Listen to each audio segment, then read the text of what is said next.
আমরা কি করে বুঝবো যে আল্লাহ তাআলা আমাদের ভালোবাসেন? হ্যালো, আসসালাম। কিভাবে বুঝবো যে তিনি আমাদেরকে পছন্দ করেন, ভালোবাসেন? আপনারা এটা বোঝার কিছু সিস্টেম আছে। এক নম্বর সিস্টেম হচ্ছে আপনি জাস্ট দেখুন যে আপনি নিজেকে কোন কাজে ব্যস্ত রেখেছেন। ভাইরাল সেই আপনি আপনাকে কোন কাজে ব্যস্ত রেখেছেন, আপনার লাইফস্টাইলের দিকে তাকান, লুক অ্যাট ইউর লাইফস্টাইল, আপনি নিজেই বুঝে যাবেন। হোটেলে আপনি যদি দেখেন যে না আপনার ভালো ভালো কাজে আপনার ব্যস্ততা, আপনার এঙ্গেজমেন্ট ভালো লোকদের সাথে, আপনার সার্কেলটা ভেরি গুড সার্কেল, ভালো কাজে আপনার গরম গরম মন টানে, আপনি ভালো কাজ করেন, 50 টাকা দামে যদি আপনার কার্যক্রম এরকম হয় তাহলে বুঝে নেবেন আল্লাহ তাআলা আপনাদেরকে ভালোবাসেন। এটা আলহামদুলিল্লাহ।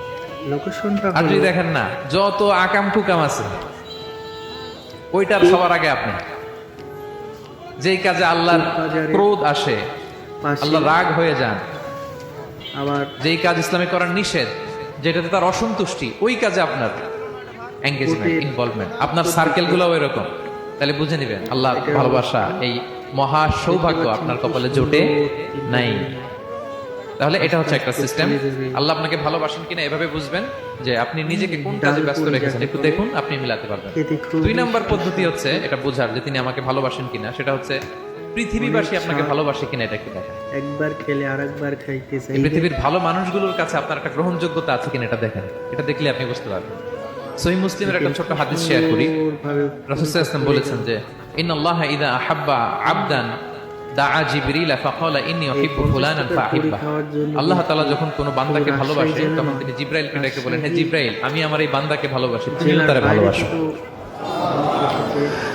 ফায়ুহিব্বুহু জিবরিল, জিবরাইল আলাইহিস সালাম তারে ভালোবাসতে শুরু করে। শুধু এখানেই না, সুম্মা ইউনাদি ফিস সামা, তারপরে তিনি আকাশে একটা অ্যানাউন্সমেন্ট করেন। ফায়াকুল, তিনি বলেন যে ইন্নাল্লাহা ইউহিব্বু ফুলানান ফাহিব্বু, ও আকাশবাসীরা, ও ফেরেশতারা, আল্লাহ তাআলা তার এই বান্দাকে ভালোবাসে, তোমরা সবাই তার ভালোবাসো। ধন্যবাদ। তখন ফায়ুহিব্বুহু আহলুস সামা, গোটা আকাশবাসী তারে ভালোবাসতে শুরু করে, মানে ফেরেশতারা। তো আল্লাহ তাআলা এবং সকল ফেরেশতারা যখন তাকে ভালোবাসতে শুরু করে, রাসূল সাল্লাল্লাহু আলাইহি ওয়াসাল্লাম বললেন সুম্মা ইউদাউ লাহুল কবুলু ফিল আরদ, তখন পৃথিবীতে